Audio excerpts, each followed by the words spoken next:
When people think about fire, the gut reaction is like, wow, fire is hot, fire is dangerous. How do you possibly handle this safely? What are the aspects and, misconceptions about fire safety? Well, oh goodness. So, fire spinning was such a raw expression of emotion and propelling, and it can also be a place of incredible expression and joy.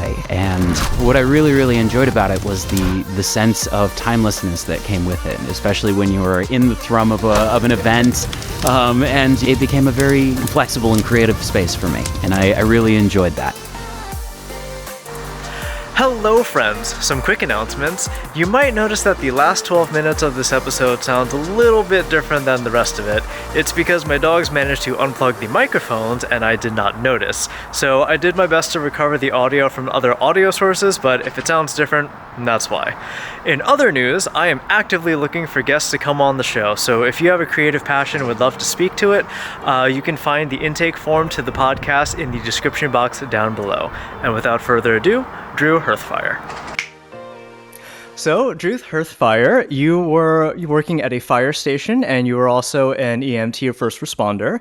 That was on the professional side, but on the personal side, you have 20 years of experience in fire spinning, flow arts, and pyrotechnics. Thank you so much for coming out here. I would love to have you on the show. Oh, thank you so much for having me. I'm so grateful to be here. Thank you. So, if you could tell me a little bit about your origin story and what drew you into fire and pyrotechnics in the first place. Oh my goodness. So, I actually come from a circus carny family. For a really long time, my great-grandfather was a rodeo clown. In addition to be sort of a everyman, he wanted to be the Mr. Fix-It, all that good stuff. He was part of a traveling circus that his family grew up in and was around. They were more responsible for the rides and things of that nature, but part of that also does bring a certain kind of culture, and it was a wonderful experience learning how to explore that and learning more about that in my past. And in that process, I discovered a rather interesting little thread through it, being with fire performance. It's not unheard of for folks to discover how the best way to fire breathe with whatever propellant that they use. And that was something that I was really drawn to. And I was pretty young when I first learned how to do it. I wanted to make sure that everything that I did was very, very safe. It was something that I was really interested in learning how to do more of, and what drew me to that was really just the joy that it brought along, right? It became a place of intense focus and joy for me, that I could sort of show these kinds of fascinating things and have be sort of a novelty. Yeah. And for a long time, that's how I treated it. And it was something that I always wanted to make sure was a creative space that I could explore. I loved being a dragon and that kind of stuff, especially with fire breathing. So as I worked through that and got a little bit older, I started to find folks that are a little bit like me. And I actually met the person that would become my wife, Etheria, when I was 20 years old. The two of us got to talking, and she told me that it was really important that I get to be introduced to the greater fighter community. We both worked together to go and explore that, and it's something that I really, really enjoyed. The greatest thing was the fact that I was able to find folks that were, like me a little bit. Yeah. And in that process, I was drawn into some of the community events in that way. I showed up and wanted to help out, and folks were able to give me a place there, and that was really quite fascinating. Okay. I got to learn more about fuel safety and got to explore more of the sort of processes of bringing this to the public and being able to show it off. And for a long time, I was doing some work in the underground spaces, mostly because I wanted there to be a safe space for people to be able to practice this. One of the things that I didn't have when I was trying to learn this stuff was a community to be able to safely practice this stuff. And to me, fire spinning was such a raw expression of emotion and propelling, and it can also be a place of incredible expression and joy. And what I really, really enjoyed about it was the sense of timelessness that came with it, especially when you were in the thrum of an event, and everybody was just waiting in line or getting ready to spin or psyching themselves up, or actually in it, and people were enjoying themselves. Music was going, and it became a very flexible and creative space for me, and I really enjoyed that. As time went on, I became more interested in exploring more of the professional side of things. Of course, in the process of wanting to bring this more to the public and do it safely, I decided to explore avenues and ways that we could work together. One of the things that I have found in entering these communities is that oftentimes that there is a separation of language. That was sort of a common process that like sometimes people were just kind of talking at each other without actually understanding what was going on. Like just different terminologies and words and that kind of stuff, Very but much it wasn't so. really lining up. Okay. Yeah, and so there even were just like misalignments on even what we were labeling fuels as. So it was something that was really important to be able to create more continuity in that way. So I got to studying. I went back to school, and I also started the process of entering into the fire service. One of the things that I really found was important was being able to understand it, especially from all angles. I got into college and found myself a fire sciences degree. I entered into a volunteer academy, a reserve academy, where I was trained by local firefighters, got my licensing and got all of that squared away. In that process, I also joined Eastside Fire and Rescue and did a lot of really great work with them for about 5 years through the pandemic, as a matter of fact. So we were part of the first response for a lot of people's cases. So, as I learned through all that, I also learned a lot about stress management and be able to help out in things of medical terminology and as well as response. And I feel like that in that process, I picked up a lot of interesting things along the way that were able to help my community in a more particular direct sense, while also being able to expand like how I was able to help the community in general. And doing that for the time at the age that I am intensely grateful for what it was. And it provided me with such great opportunities to learn more and to explore sort of these new spaces. And as I worked through that, I also found other ways that we were able to help. I was actually able to get in contact with a friend of mine, and they were doing some work at Lumen Field up at the stadium over here, where they have the Seahawks and the Sounders and Rain and all those wonderful teams. We were able to work a way out that I was able to actually come join them on the team that does the pyrotechnics. That's cool. And got all that training squared away. I love reading codes. Right. I mean, that you kind of have to if you're going to be doing this kind of stuff. Yeah. So to me, I found that it was really, really exciting to be more involved in those ways. And I got to join that team, got to work with really great, really wonderfully experienced people.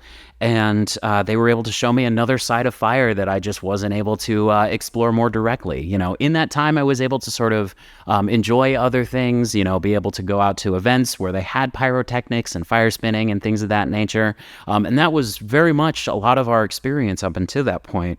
And it felt so wonderful to be able to apply some of that understanding to a professional environment, and then being able to push the envelope a little bit more and do some really exciting things with those organizations.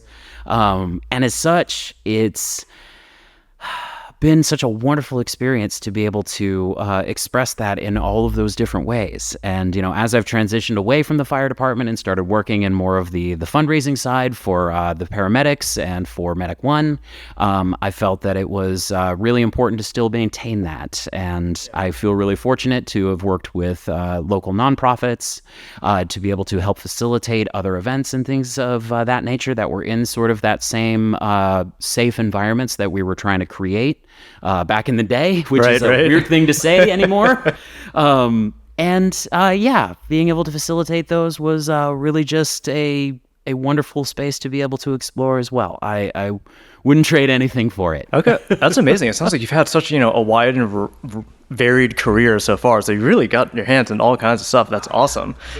So for the people listening, let's take big concepts and start breaking them down into nice little understandable chunks. Like when people think about fire, the gut reaction is like, wow, fire is hot, fire is dangerous. How do you possibly handle this safely? Or safely. How do you handle this safely? What are the aspects and misconceptions about fire safety? Well, oh goodness. So the first thing that I always like to say to kind of draw folks in is that fire isn't real. So Okay. the way that I mean that is that because fire is basically a combustion, it is basically a reaction based on the temperature as well as the availability of oxygen as well as fuel. So what we're actually seeing is just all that it is the light that is visible to the human eye that is being projected outward by this reaction. Yep. And as such, there's actually a curtain of visible light, and around that is a heat curtain, and the structure of fire in and of itself is one that we can actually manipulate by manipulating the fire triangle. So the fire triangle as well is basically the three important things that all fires need, which is heat, oxygen, and fuel. So as you manipulate those things, you are able to basically create different effects. You are able to manipulate the flame, make it go up, make it rise, make it move.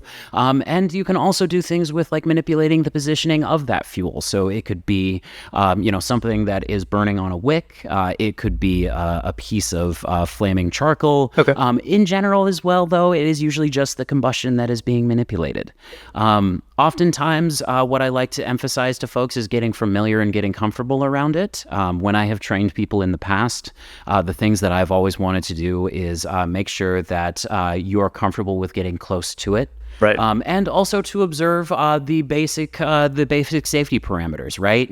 We don't wear plastic while we're manipulating fire, right? Sure, yeah. Wear 100% cotton. We want to make sure that we are using materials that are making us intrinsically safe to be able to interact with these things. So for those listening, why is plastic unsafe and why is cotton safe? Oh, absolutely. Yeah. So it's basically the difference in the chemical makeup of those materials. So polyester is made of things like synthetic materials. So it is more likely to be made out of plastic. Sometimes it might even be a petroleum derivative. When you have something that is made out of those kinds of materials, generally they will melt rather than char. Natural materials have this tendency when they are burnt to basically char and fall off, basically sort of in the same way that if we were to like burn hair or something of that nature. Right. A cotton t-shirt is more likely to char than it is to actually melt to your skin. And be sticky. Yeah. Exactly. And that's the thing that we're trying to avoid is basically, prevent ourselves from being in that sort of like unmitigated risk factors. Yeah. So the best thing that we can do in those situations is minimize those risks. So best thing that you can do in those cases, 100% cotton. I'm wearing 100% cotton right now just because that's just Nice more and breathable for me. Nice and breathable. The AC's doing great, but we're doing our darndest. Just as well, it is super important that we are in the right mindset, right? It's not something that we necessarily want to be altered while we're manipulating. Sure. In that it's one that takes intense focus. Something that I always am very mindful of is my state of being when I am approaching it. How's my emotional state? I have had moments where I'm spinning fire and I'm like, man, I'm really not comfortable with the conversation I had right before I fueled and went to burn. I need to go talk to that person. Just put this down. Let me extinguish this, take it around, make sure it cools, and then I'm gonna go have a conversation with that person. And as much as that, you want to make sure that you are able to stay very focused in this moment. One of the great things about manipulating fire and spinning fire is that it is a thing of very intense nowness. Yes. Right? You want to be very present while you're doing this. So it's important that you're in the right mindset to be able to do this. Your distractions, you want to leave at the edge of the fire circle and be able to enjoy this moment for what it is. And I could go into how much of a meditation that is, but Sure. your question is how we can stay safe. Yeah. Make sure that your fuel selection is adequate. There's a handful of materials that we do utilize, and my suggestion is that if that is something you want to explore, that you should reach out to somebody who is a fire spinner, especially one that is insured, or at the very least is someone that They may be able to offer that, but mentorship is something that should be sought while we're spinning fire. I just don't want to broadcast this out to a podcast and have somebody try it by themselves. Yeah, absolutely. Ultimately, fire spinning is not something that we want to do alone. We want to make sure that we have a safety. It's always important for us to have somebody who's watching our back, because you never know when you might set your back on fire. Of course, absolutely. And fuel and fire manipulation is something that we want to make sure that we're not doing by ourselves. In the same way that Smokey the Bear tells us that only we can prevent wildfires, we don't want to be alone when we are dealing with these kinds of emergencies. It's the same thing that I tell my students in my CPR classes. Yeah, so to kind of, circle back and you make sure I have a good grasp on this, there is physical safety. Make sure you're wearing the correct materials. Natural, organic material is better than something like plastics. Mental safety. Make sure you're in the correct headspace so that you can spin this, feel confident in your emotions and movements, be, aware of your surroundings so you don't hurt yourself, accidentally get burned, all that stuff. Pay attention to, the fuel mixtures, the things that you're actually igniting, understand the properties of these fuels. Some things might do things differently than others. Just be aware of what they do. And then the last thing they mentioned is fire safety. Have a role, the person, a fire safety, physically be present to stare at you, say, hey, your leg is on fire, go put that out, or, put out the prop that you're spinning if you can no longer control the fire. Absolutely. Did I get that right? Okay. Exactly right. And the really important thing on that one as well is that when you have a fire safety that's dealing with, that you're working with, that they have the proper extinguishing materials. Sure. So obviously we don't want to be firing a fire extinguisher every time somebody makes a mistake, because those are things that are really weapons of last resort. Because we don't want to necessarily put, foam on somebody and ruin their costume or something of that nature. So usually we will use materials like duvetine, very helpful for suffocating, is also very helpful for just being able to apply to a person and be able to extinguish a prop or a costume if need be. And just as well, it is helpful to have things like your good old bucket of water. And a fire extinguisher can be very, very helpful. But knowing your class of materials that you're working with and comparing that to what that fire extinguisher do, I'm going to tell you right now that there's a whole alphabet of extinguishers that folks can work with. Sure. A, B, C, K, there's all kinds of different ones. So as such, though, it's important to make sure that when you're working with those materials that you're actually using them to extinguish the proper things. An ABC extinguisher is helpful in most kinds of house fires, but it is not necessarily going to be helpful when you're assisting somebody with their prop emergency. And then to circle back, duvetine, I believe is just a fire retardant blanket, right? So Correct. You just kind of suffocate the fire by, wrapping it over, removing the oxygen source. Yeah, you're doing your burrito method, right? Yeah. You're folding towards the prop, you extinguish, and then you roll it up, and you just hold it and make sure that it remains suffocated. I'd love to demonstrate sometime, but for right now, it's very helpful for us to just know how to do those kinds of things. Sure. Okay. And those are really great basic things that we can explore. And again, we don't want to do it by ourselves. And we definitely want to make sure that we're seeking mentors when we are doing these kinds of things. Yes. Just because it is so important for us to be able to have consistency within the community. One of my jobs working at the field had me talking with a fire marshal recently, and one of the things that we agreed on was finding common language. Yeah, it's huge. We really wanted to make sure that people understood how to be able to communicate as well as what to communicate when we're doing this. So when you are doing that, if you are going to be doing this as a public performance, it's especially if you're applying for a permit, make sure that you're coming in with all the information that you have to be able to communicate as clearly as possible. We don't want to hide stuff from folks. The fire department's there to help. I can vouch for that. And that's what we were trying to ultimately create, is just a more cohesive, communicative space. So what are some of the common languages and terms? I recognize that some of this may be regional. We're based in Seattle. I also recognize some may be endemic to the industry itself. But what are some common terms? So one of the big things that always comes up is what are the codes that we can reference? Okay. So NFPA is one of the acronyms that I like to put forward. The National Fire Association Code is something that is really, really helpful for folks to be able to reference. It is what the fire department utilizes. Specific to this is actually going to be NFPA 160 Section 14 is how it applies to fire performers.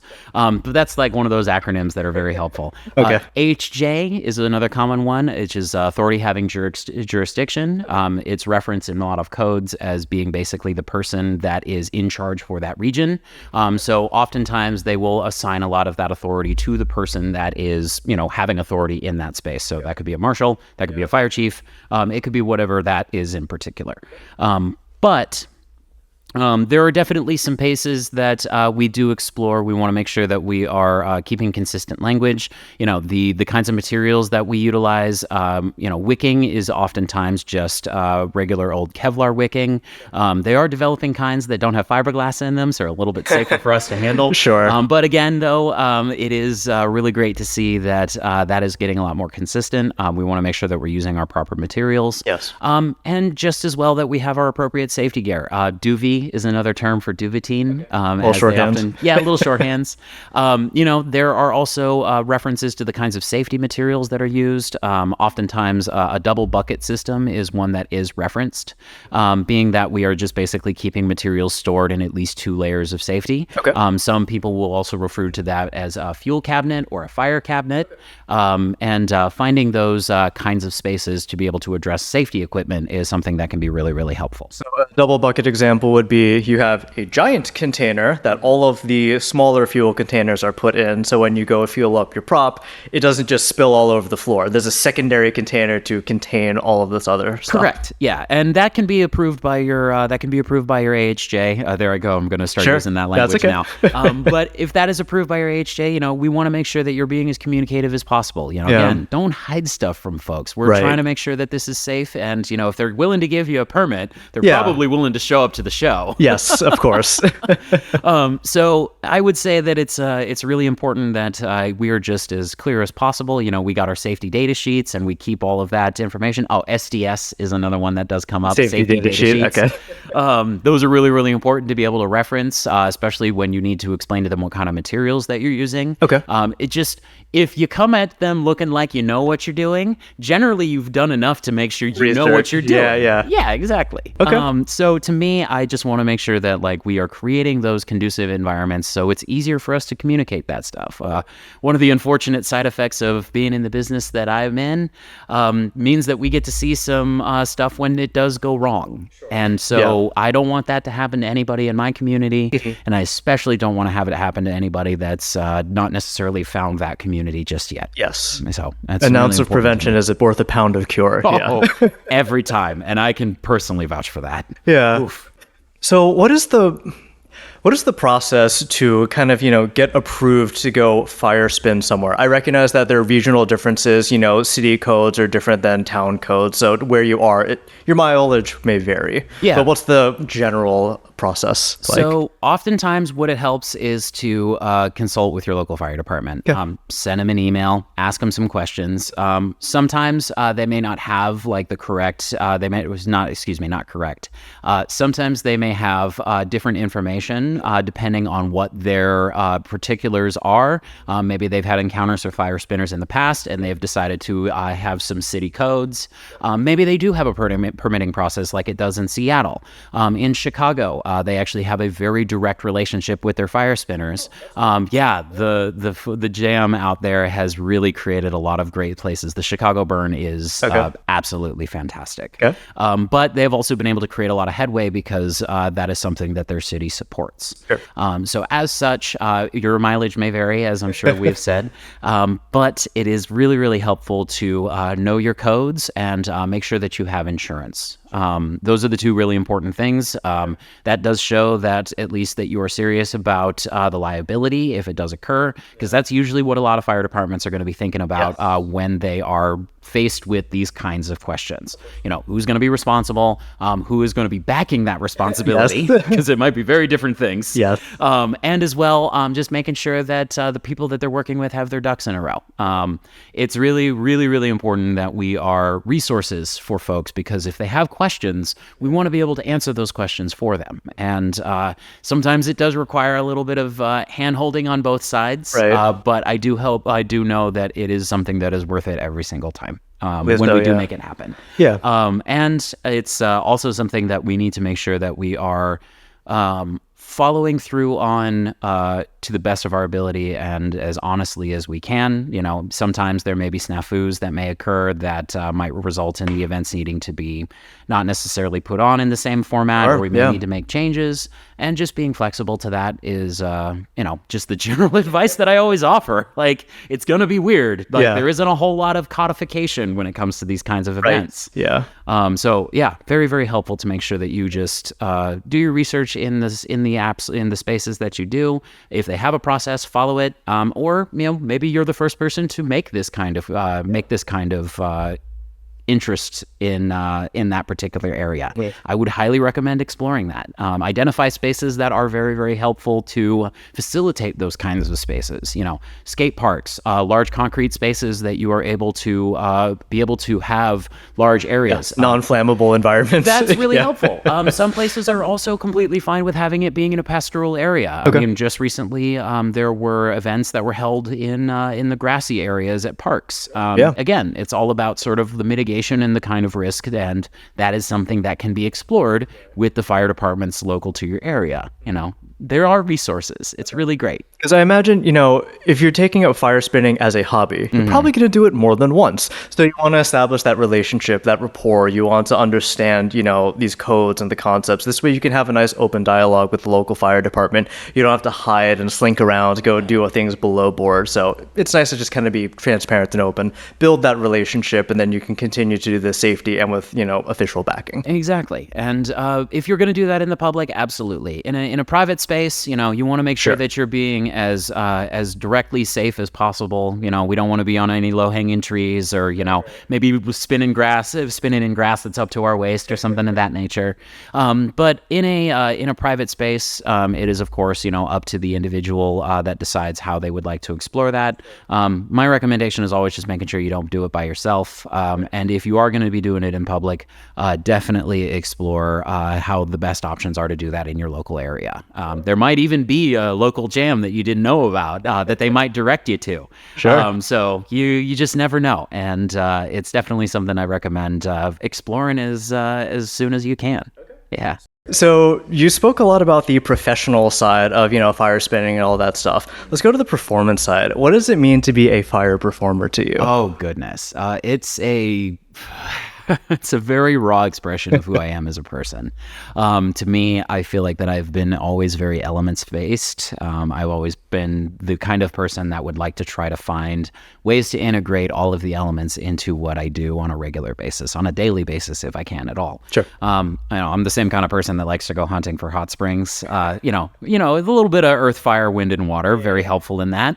But just as well, it's a expression of the most direct way that I can to bring the emotionality that I want to bring to these kinds of performances. And some use it as an accent. To me, I feel like that it is kind of the most important part of the performance. And, of course, doing it safely, but at the same time, it is also a demonstration in the skill of a particular performer.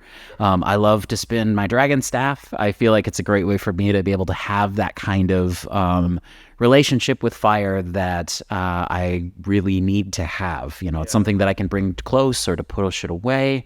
It's something that can be static or it can be erratic. And as such, in that same way that I spin with Dragonstaff, I try to mimic sort of the dance that is fire. To me, being a fire performer is freedom. It's is fire as is a person. It's a relationship. It's dancing. It's partner dancing. It's a presence that doesn't really exist in any other format that I've been able to find. Okay. And it creates to me, fire performance is a very selfish kind of performance, if I'm being frank, and earnest. To me, it's creating these moments of intense focus. What I was saying earlier about, jam the being nowness. The nowness, exactly. It's finding that containment and being in that container space, and then being able to go into sort of a smaller space within that, where it is just you and the fire, and everything else is just gone for a second. Yeah. And to me, that ecstatic joy that comes from that movement, that focus, is just not something that you can replicate anywhere else. It's something that I feel like that I'm able to sort of get near in other spaces, especially if I'm trying to help somebody, or if I'm really focused in on trying to create something that's really, really important to me. But yeah, fire spinning is just where it tops out, and you feel just this sort of nowness, this moment of just intense. It's just you and the fire and nothing else. and being able to share that with folks. And from what I understand, a very receptive audiences in most cases, has been just been a privilege. Yeah. I don't really see it as performance so much as just a self-expression. Yeah. I think that nowness and that presence is something that's missing in a lot of people's lives nowadays. You know, life is busy, there's hustle and bustle, people are constantly on their phones, always plugged in, and it's so hard to escape from that. Many people throughout their day, they just don't have the opportunity to just kind of sit and be present with your mind being still, focusing on a singular thing, whether it's painting or singing or dancing or, I don't know, playing a video game. But it's very hard to just kind of have that singular presence that what you're describing with fire spinning brings you. Yeah. And there's a lot of different ways that we can find that as well. And speaking to, like, again, the kinds of arts and things like that, you know, unplugging is really, really helpful. I know there's folks that find that balance by being able to do their art on their phone as well, which is always great. But, you know, sometimes it's taking it and inverting it to make it work, which is the amazing thing about the human brain. We find ways to innovate constantly, and we adapt in ways that seem so mundane to us, but are complete game changers to everybody else. And what I really appreciate is that from my experience, that intense nowness that I was looking for, I found in fire spinning. But people can find it in a lot of different ways.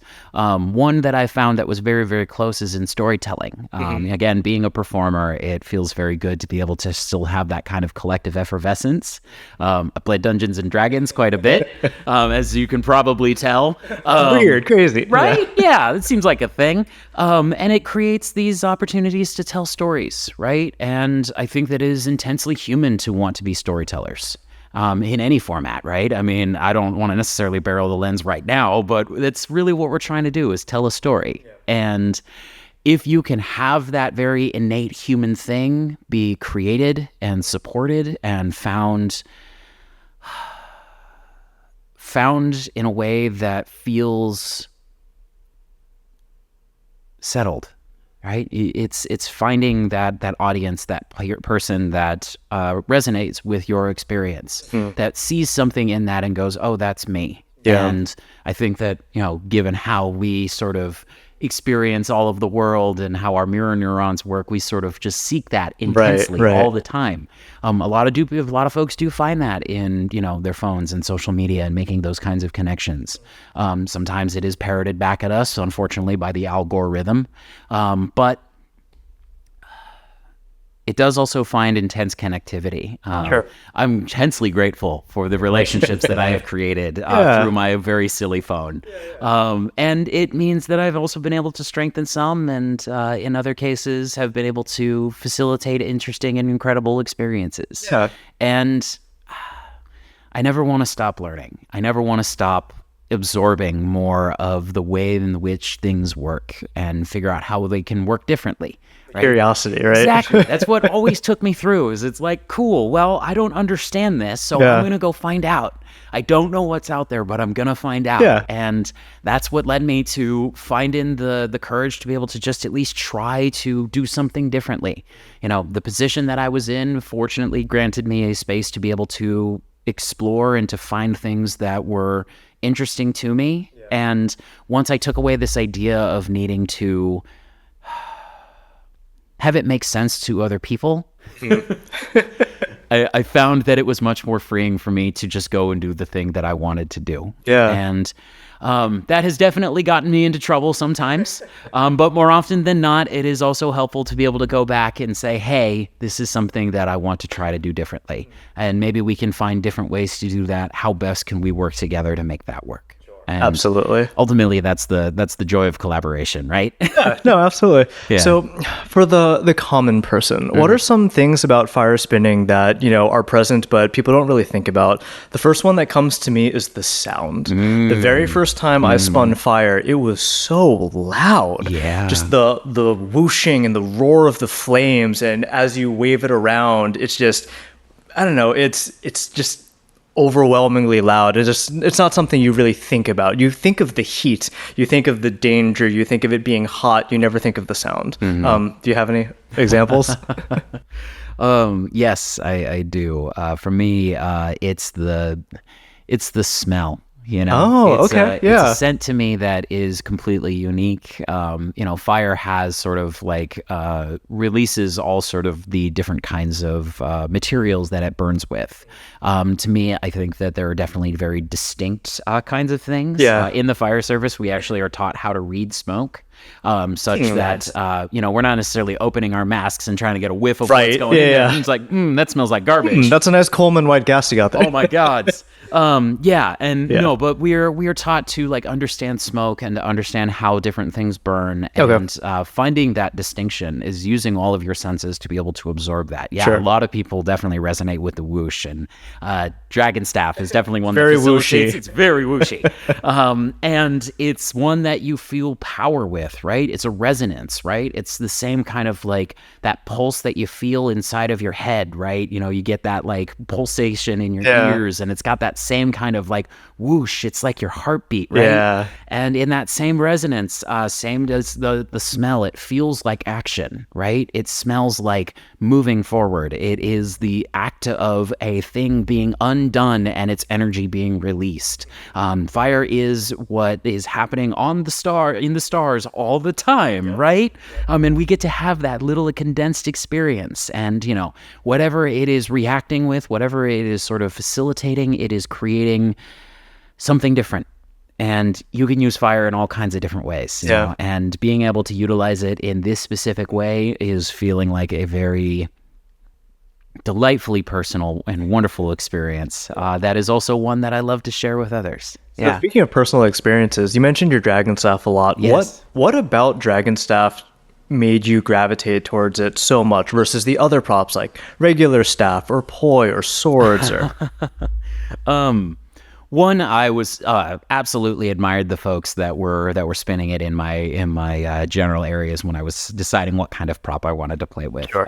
Dear friend of mine, Russell, is an absolutely amazing dragon staff spinner, as well as a wonderful flow artist, and they were the primary inspiration for that. Okay. They were just absolutely fluid with the thing, and I still think that they're a better dragon staff spinner than me 10 years on, but it's still wonderful to be able to see them play. And gosh, I found so many different ways in which that prop interacts. Dragonstaff uses a lot more axial movement than other kinds of props. Like if you could describe what a dragon staff is Sure. for those who may be unfamiliar. Absolutely. So basically, a dragon staff is just about a 5 to about 6 foot length rod that you then will grip, usually with something that is relatively easy for us to be able to manipulate while it's still like not ripping off skin. Yep. Tennis grip is a very common one that some folks will use, but some will use silicone or even specialty grips that are available throughout the community. Just as well, it does also have wicks on the end. It could also be discs, or it could be any other number of things, basically to create additional drag. What the dragon staff emphasizes much more than axial rotation, which is more of what the staff, the contact staff, is utilized for, because you're using it from one point to swing on your body in multiple areas. Whereas a dragon staff uses the rotation of the staff, basically to create different move sets. Like essentially the spokes on a wheel are the wicks at the tip of the dragon staff and it spins with momentum. Exactly right. I think that it is one that requires a lot of management and takes up a lot of my focus. Yep. So it's something that I always work really hard to be able to maintain control with. Sure. But the thing of it is also you have to release control a little bit. It is a large prop compared to some. Yes. And it's much easier for you to be able to like have a lot of control over, say, poi or hoop or something of that nature, because you do have the ability to stop it. Sometimes you don't necessarily have that gift with a dragon staff. But what I've found is that it is one that feels like working with a partner. And especially when you can have multiple partners working with the staff, it's also a lot of fun. Partner dragon is also a privilege. But it does feel like that it is a dance and it is more of a negotiation than it would be with other props in my mind. I feel like that I manipulate my fans, but I dance with my dragon staff. This is because it's such a large prop. It has rotational, momentum to it. So, it has resistances as you push and pull, and that's the Exactly. dancing you're describing, right? Exactly. Yes. There's a lot of being able to work with it and to guide it around your body. And it's definitely something that feels very powerful to be able to sort of like manipulate something so large and being able to work around it. But just as well, it feels so elegant and smooth. And I just love how it flows on my body. I love seeing how it flows on others, the innovation that comes with it. And I think that there's a lot of different interesting ways in which people can like work with it and move with it. There's dozens upon dozens of artists that I could name off right now that are wonderful. I think what I love a lot about it is its story as well. It came from bases in Fei Cha, which is also known as flying fork. It is a martial art that if you look it up, you might even find some clips of Jackie Chan utilizing one. Really great if you ever just oh man, watch a bunch of kung fu movies. Down that rabbit You'll hole. find a whole lot of flow arts is right in there too. It's Yeah. so wonderful. What a rabbit hole. But as it sort of evolved and was brought to the States, Gora of Gora Props, Fire Props, was able to create the Dragon Staff as it's known today. It got spread across the country and has been utilized ever since. The prop's really been around for, I'd say, really no more than 30, 35 years. So it's relatively young. It is a newer prop Yeah. in the grand scheme of things. I mean, Poi's been around for centuries. Hoop is something that folks have been playing with, I believe, thousands of years. Yeah. I mean, it's pretty easy to like make a circle and do lots of cool stuff with it. But as well, there's a lot of new props that are being innovated and created all the time. And like this is one that is relatively recent. It has a fairly newer oral history, but it is still one of those ones that feels like it is magical when you play with it, and it feels wonderful when you finally like have that thing unlock in your brain that makes you go like, oh, I'm doing it, Finally doing it, yeah. Oh my gods. Yeah. And it's just it's a powerful space to be able to experience, and it's something that I love to teach because when I hear that unlock in people's brain, they absolutely are through to the moon about it, and it's really wonderful. I think it might have been last year, but I believe you taught me how to do chi rolls on the dragon staff. So for those listening, just the staff rolls across your arms and just kind of do one of these motions back and forth. But it's such a simple motion, but when I first got it down, I'm like, oh my God, I'm doing it. This is amazing. Yeah. I hear the whooshing as the dragon staff is spinning. It looks visually amazing with very little effort. It was such a cool moment, and thank you again. Oh, of course. Thank you. It's a pleasure to be able to share that with folks. I mean, I love to teach, and it's a wonderful privilege being able to do that in my community and do it in a professional space, and just being able to share this kinds of thing with folks to feel a little safer, to be able to do things a little bit more coherently, or just be able to like inch their way through their understanding of it. A lot of folks are on a journey, and being a resource, being a way stop in that journey is really important to me, as well as being able to meet folks that I can have help along with in my journey. So speaking very of helpful. teaching and journeys and communities, what has your experience been with the flow arts community? Oh gosh. So I have had a lot of very open, very wonderful, welcoming folks. It was really the first major community that I got myself involved with.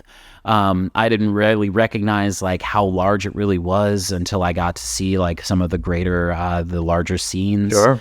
The festival season is always a really wonderful thing. I'm sure that everybody's got their version of being able to spend time with their friends and being able to enjoy the thing that they mutually enjoy. I got married out at one of those sites, actually, the one that is now being hosted at a Boy Scout camp in Kindle. Which is just absolutely wonderful. Kindle Northwest is a wonderful event. And, a lot of it is just because it's at a space that just feels very calming to me, right? Serene, yeah. Oh, man. Yeah, wonderful space to be able to enjoy that. But I really loved being able to try different things and being able to explore it in a lot of different ways. Being in the flow community meant that there was a lot of different ways for us to try and move things in different ways. it was, it's really important to me that we continue to move through it in a way that feels safe to us, and Yes. being able to create a space that feels welcoming and open to everyone, because that's ultimately what allowed me to be able to come into these spaces and, be able to explore and learn the things that I learned. Yeah. Without that confidence, I really wouldn't have been able to have done a lot of things that I am now fortunate to have in my past. I love doing what I did, and I'm continuing to find spaces that are hopefully creating new opportunities for flow artists, Yeah. and just as well being able to continue existing in it. It's not a space that I want to leave alone, because Yeah. I feel so good when I'm able to Yeah. find that space and be able to connect with folks and be able to work together to create new spaces for other folks. It's something that's really, really important to me. Yeah, I think for my personal journey, I discovered the Flow Arts community in December of 2021, about that time. But what I found is such, a welcoming group of people. I knew essentially nothing at that time. I had a martial arts background, so I can move objects through air with some degree of, competence, but never on fire. So just kind of having those conversations for the first time, like, hey, how do I do this? I, had no less than 5 people be like, hey, you can do it like this. If you have any questions about this, let me show you. Oh, you've never done this before. Let me bring this. Would you like to try it? And just such a warm welcome to essentially a stranger. And just to share their knowledge, to share their expertise, to be supportive, to offer a nice, secure, and nurturing environment. It was phenomenal. Yeah, it's a place that we continue to want to cultivate, and everybody has their own sort of brand of wanting to do it. Yeah. And there's nothing wrong with how we do things a certain way, but at the same time, being able to have a community that is welcoming and is conducive to wanting that growth. Yes. Ultimately, that's what keeps me coming back, is the desire for growth.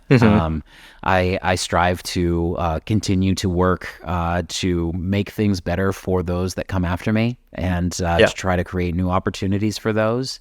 But just as well, also, being able to do things that are important to you, right? And to me, right? It's not just about what feels like the right thing to do. It's about what feels right for you.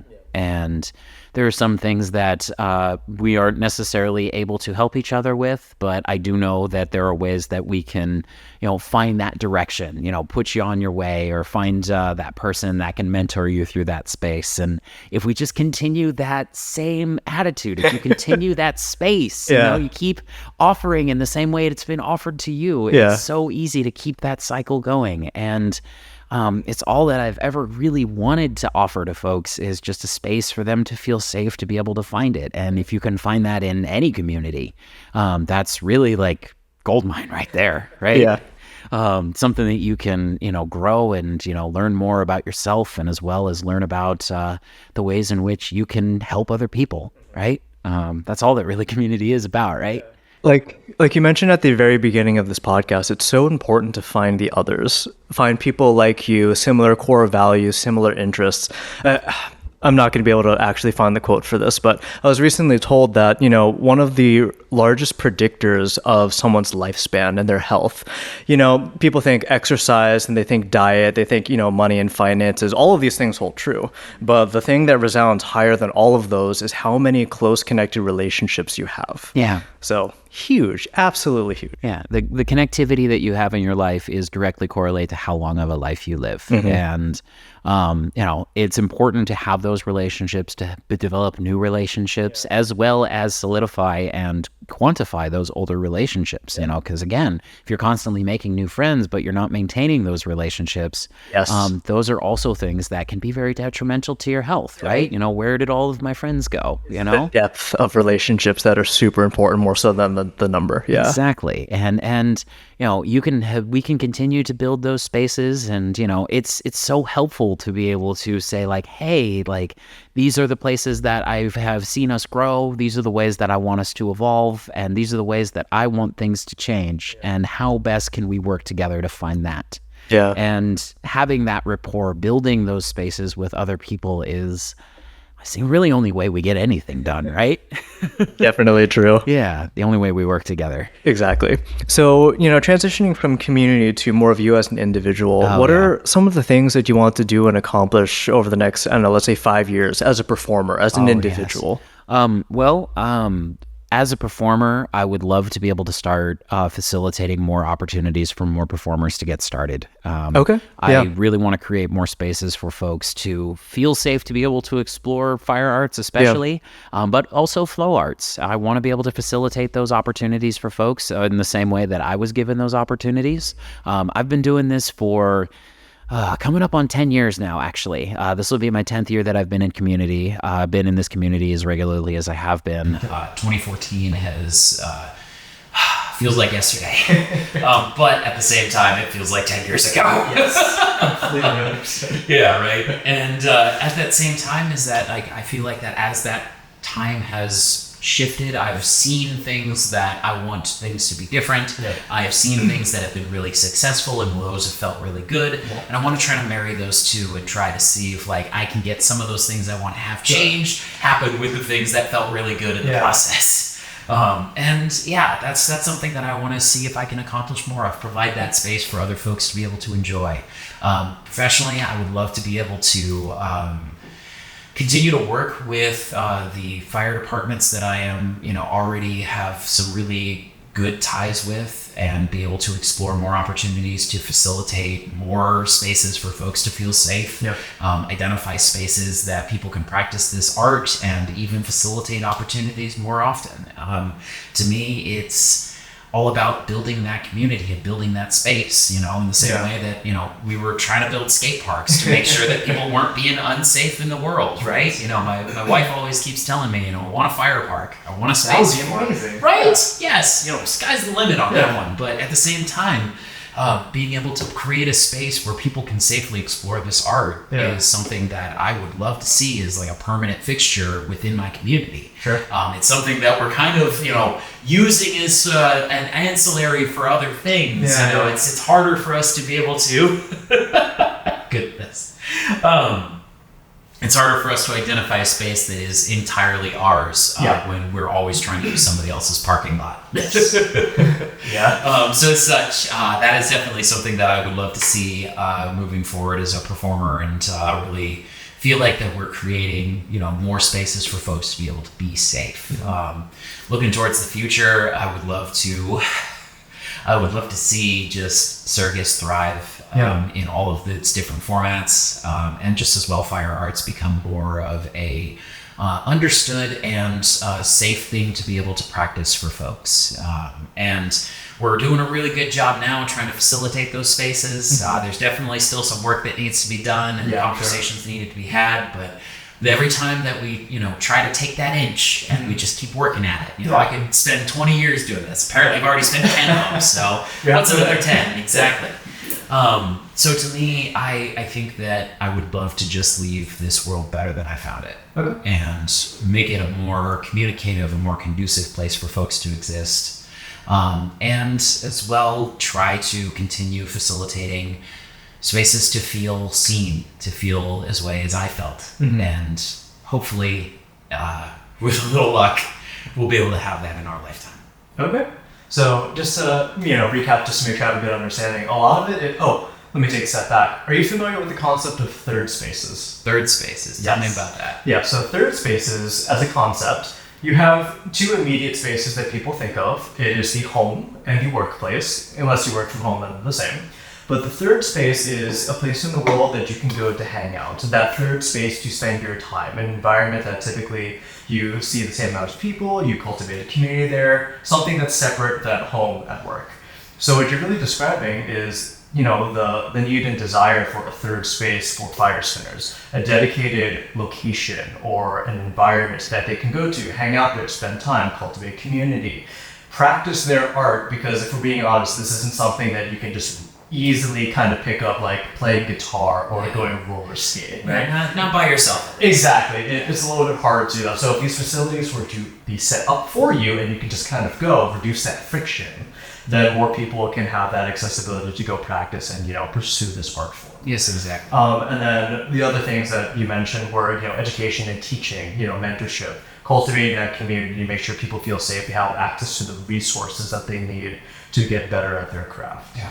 Okay. Just want to make sure, because if anyone is listening who wants to help pick up that torch and make change in their own local community, then these are excellent tools for them to have. Yeah, it's the same thing that I tell my students is that I want to be a resource, and I want to make sure that people never feel like they have to ask a dumb question, because to me there's no such thing. Exactly. No such thing. Yeah. No such thing. Because if you have to ask, it means that something about what we're trying to learn is complicated, right? Yeah. And if we have to ask, it means that you're listening. It means that you're formulating things in your own mind that need to be resolved. And ask those questions. Make that thing heard. Make it learned. And, if people think that it's a dumb question, it's probably because they asked it themselves and didn't ask it when they wanted to. Exactly. I mean, hell, I'm trying to do that professionally. This entire podcast Right? is me being essentially the dumbest person in the room and asking, I say this, lovingly and in jest, but like, to ask the questions. I have a host of experts to come on and talk about, their passions and their field and their craft, and I get to sit here and ask the questions that, the layperson or, most likely myself, I want to know the answers to, but I'm unfamiliar of what, these knowledge bases are. So it's so important to be able to ask that guilt-free and, just kind of, if it pops in your head, ask, and it's fine. There's no harm. Yeah, there's no harm in it, and I love questions. That is probably the thing that I enjoy the most, is being able to alleviate someone's curiosity, even just for a moment. Yeah. It's something that, to me, I want to understand what other people are thinking about. I want to understand how folks are able to get in that mindset, but also are able to continue with that curiosity. You know, if you continue to water that seed, who knows where it grows. Right? Yeah, exactly. And it's so wonderful to be able to see folks have those moments of understanding and realization and enjoyment, and being able to facilitate that for folks is it's beautiful every time. It really is. It's really nice to kind of go back to that childlike wonder, because look at a 6-year-old. You explain something, but why does it do that? You explain that, but why? And you do this 5 or 6 or 7 more times. And I feel like as people grow up, that kind of gets beaten out of them. But it's kind of nice to bring that curiosity back, that open acceptance of trying to figure out how the world works. I don't understand this. Why does this behave that way? Just to kind of go infinite levels deep until you feel satisfied. That's really nice. Yeah, and everyone has a different perspective on it, even if it's the same question. Yeah, they have different parts of it they want to understand about it. Yeah, and so if we can continue to nurture that, and hopefully I can cultivate that around in my life, that such that it is something that is just always perpetually there, right? If we can continue that curiosity, then who knows what else we can conquer. Yeah. So a closing tradition that we have on the show is the previous guest leaves a question for the current guest, not knowing who the current guest may be. Okay. So the question left for you is, what do you think it means to be a creative?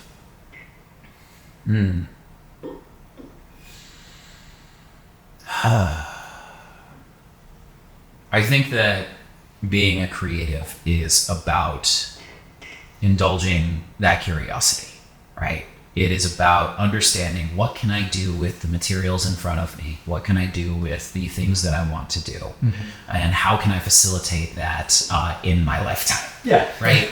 And some folks have a lot more access to sort of those, creative materials, a lot of those different ways in which they can, sort of move through the world. Yeah. But ultimately, that same curiosity exists within everyone. It's to be creative is to be human. Yeah. It's how we are able to sort of, jury rig the world into what we want to create. Yeah. It's fundamentally the most important thing about being a person is being able to find what your creativity wants to make. Yep. And that doesn't have to necessarily be a physical object. It doesn't have to be a performance. It doesn't have to be anything other than just what happens when I put these things together for me. And I believe that everybody is creative in one form or another.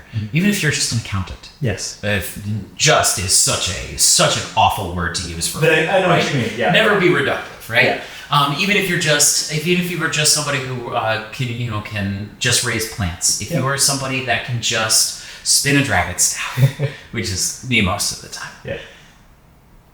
We want to make sure that we are always indulging that curiosity, because the moment that we stop asking questions is the moment that we stop being curious about the world around us. And it's not something that is easy to lose, but it's hard to get back. It is. And I am so grateful that that curiosity has never eroded away so far that I couldn't find it again. And I think that ultimately being creative is being the ultimate expression of you, is finding who you are. And that is always changing. Yeah. Yeah, it's a good thing. That's a lovely answer. Yeah, thanks. I'm so glad that you have that perspective. I felt that we were very similar. I mean, one of the entire reasons why I started this podcast centered around creatives and called Capturing Curiosity is because I believe that everyone has the ability to be creative. Like you said, like a school teacher can be creative.